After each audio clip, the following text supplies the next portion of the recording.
सकारात्मक राहतो आणि सकारात्मक विचार सतत करत राहतो, तेव्हा काय होते की कुणी येऊन आपल्याला बोललं, कुणी ताना मारला, कुणी रागवलं, तेव्हा आपल्या डोक्यावर मनावर परिणामच नाही होत. का नाही होत? कारण की आपण आपल्या आनंदात असतो ना, आपल्या प्रसन्नतेत आपलं मन प्रसन्न असतं, आनंदी असतं, नाही का नाही? तुम्ही एखाद्या लग्नाला जा, बघा, छान तयारी करा, प्रसन्न राहा, आनंदी राहा, किती मन असं फ्रेश वाटते, आनंदी वाटते. एखाद्या सत्संगमध्ये जा, किती मन प्रसन्न वाटते. का? कारण की मन आतून आनंदी आहे. जीवन अगर जगायचं असेल आपल्याला, तर कसं जगायचं? या मनाला, या शरीराला आतून आतून प्रसन्न करायचं आहे, आतून आनंदी ठेवायचं आहे. आणि यासाठी जे काही आपण रेखीचे नियम सांगितले ते पाळणं आवश्यक आहे. यासाठी आपण ओझं घेऊन फिरू शकत नाही. ओझं घेऊन फिरू शकू का? ओझं घेऊन फिरून तर आपण आनंदी राहूल का? नाही राहू, है ना?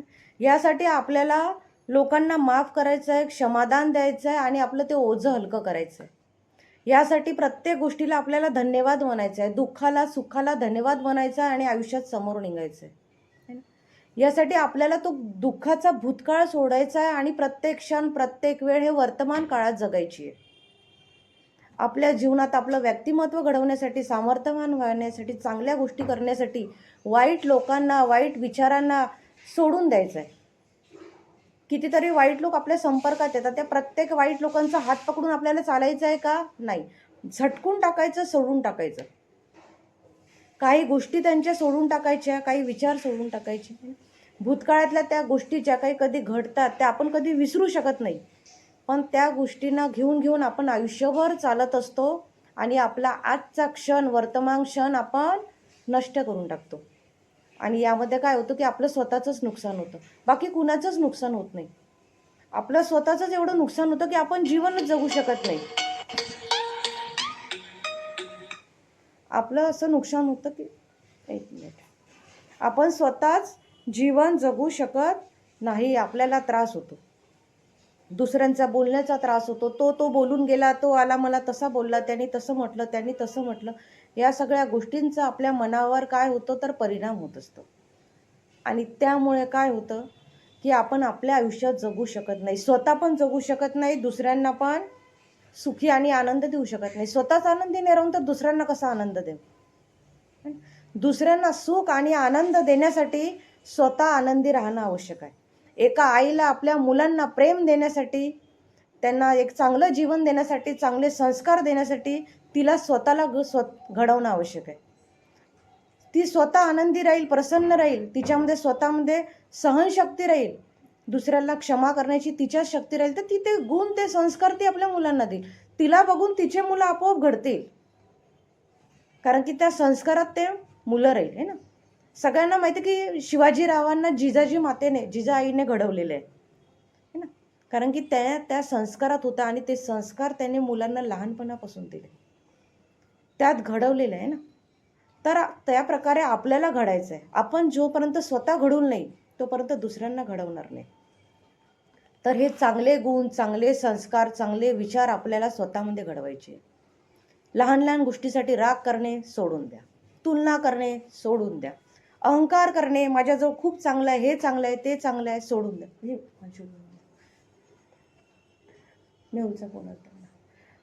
सोडून द्या. द्वेष करणे सोडून द्या. म्हणजे काय करायचं आहे तर या शरीरातला रावण काढायचा आहे. जोपर्यंत या शरीरातला रावण निघेल नाही तोपर्यंत या शरीरामध्ये राम येईल नाही. आणि रामाला इथे धारण करायचं असेल तर रावणाला काढावंच लागेल.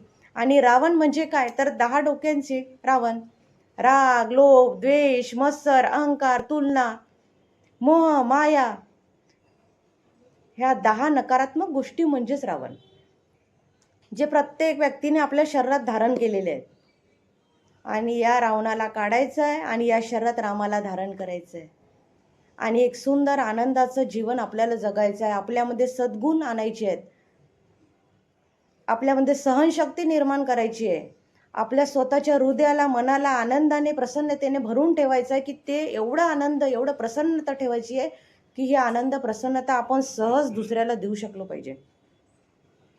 दुसऱ्यापर्यंत हे प्रेम, हे आनंद, हे प्रसन्नता पोहोचली पाहिजे, हे व्हायब्रेशन पोहोचलं पाहिजे, ही शक्ती पोहोचली पाहिजे. त्यासाठी स्वतःला घडवायचं आहे आपल्याला.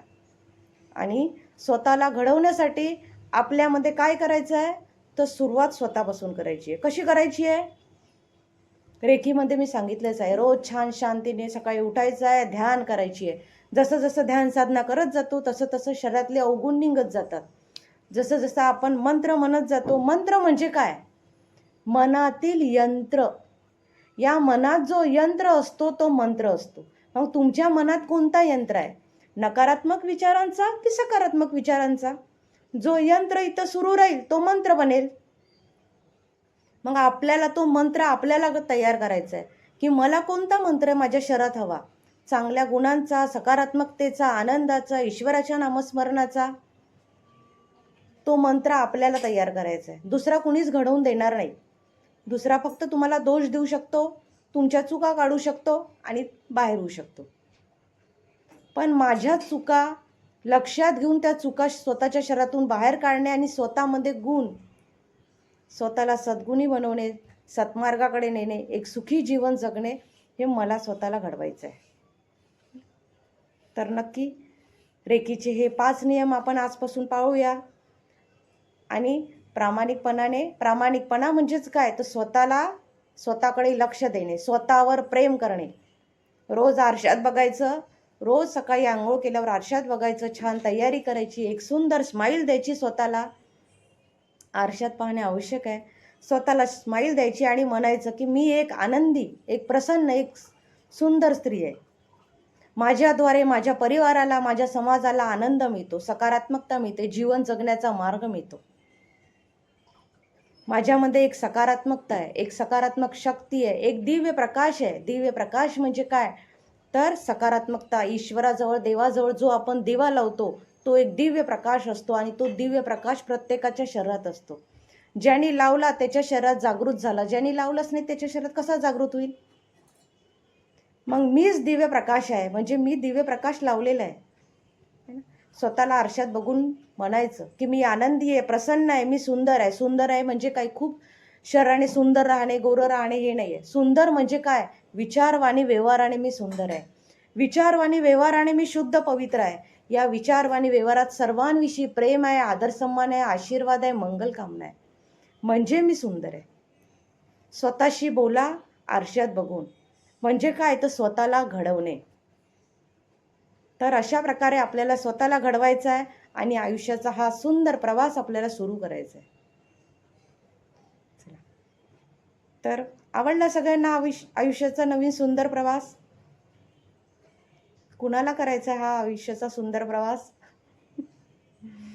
छान, सगळ्यांनी तयार व्हायचं आहे आणि आपल्यासोबत इतरांना सुद्धा हा आयुष्याचा एक सुंदर प्रवास आपल्याला द्यायचा आहे. आनंदी रेखीमय जीवनाचा सुंदर प्रवास स्वतःला घडविणे. बोला निलिमाताई. आई, एक मिनिट, मी बोलते ते शिवाजी महाराजांच्या बद्दल. ही आई होती जिजाबाई, तिने ते केली, म्हणजे चांगलं ते हे केली. पण आम्हाला तेव्हा माहीतच नाही होतं. आम्ही ते म्हणजे संस्कारच नाही टाकले, म्हणजे टाकले चांगले, पण एवढे चांगले नाही टाकले. त्याचा परिणाम ते आता समजतो आम्हाला. आता याचा पुढे त्यांना कसं म्हणजे करायचं हे थोडस मार्गदर्शन, ते सांगायसाठीच आपण रेखीमध्ये आलो. जब जागो तब सबेरा, है ना. आजपर्यंत आपण ज्या संस्कारात राहिलो ते संस्कार दिले, है ना. आता इथनं आपले संस्कार झाले. आता आपल्याला माहित आहे की आपल्याला स्वतःला घडवायचं आहे, है ना. स्वतःचे संस्कार घडवायचे म्हणजे इथे काय करायचे आहे, तर अगोदर स्वतःला घडवायचं आहे. आणि जेव्हा तुम्ही स्वतःला घडवाल रेखीमध्ये, आपल्यामध्ये जेव्हा हे गुण येईल, स्वतःला घडवू, तेव्हा आपले मुलं कितीही वयाचे झाले तरी त्यांच्यावर तो परिणाम होईल हळूहळू. जसं जसं आपण स्वतःला घडवल्यानंतर, रेखीमध्ये आल्यानंतर आपण दुसऱ्यांना रेखी देतो, आपल्या परिवाराला रेखी देतो. आता रेखी ते नियम सांगितले, आता ह्या आज आपल्याला कळलं. आपल्याला ईश्वराने या जीवित शरीराने हा मार्ग दिला, यासाठीच तर ईश्वराला धन्यवाद करा, आहे ना. कितीतरी लोक आहेत ज्यांना हा मार्गच नाही माहीत, पण आपल्या या जीवित शरीराला मार्ग मिळाला. काय आहे, सुखाचा, आनंदाच्या जीवनाचा मार्ग.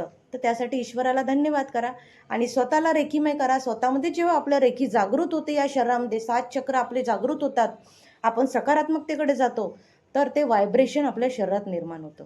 आणि या व्हायब्रेशननी आपण ज्या घरात राहतो आणि आपल्या घरात अगर 4 लोकं राहत असेल, तर आपलं व्हायब्रेशन हळू-हळू त्या 4ही लोकांपर्यंत पोहोचतं आणि ते 4ही लोकांमध्ये सुद्धा हळू त्यांच्या स्वभावामध्ये सुद्धा चेंज येतं. येतं.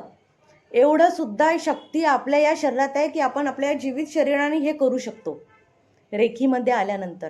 तुम्ही रेखीमध्ये आल्यानंतर रोज जसं-जसं या हाताने आशीर्वाद रूपात आपल्या परिवाराला रोज रेखी देता, तसं-तसं तुमच्या मुलांमध्ये, जीवनसाथीमध्ये, परिवारामध्ये जे काही असेल, सासू-सासरे, आई-वडील, नंदा यांच्यामध्ये परिवर्तन होतं.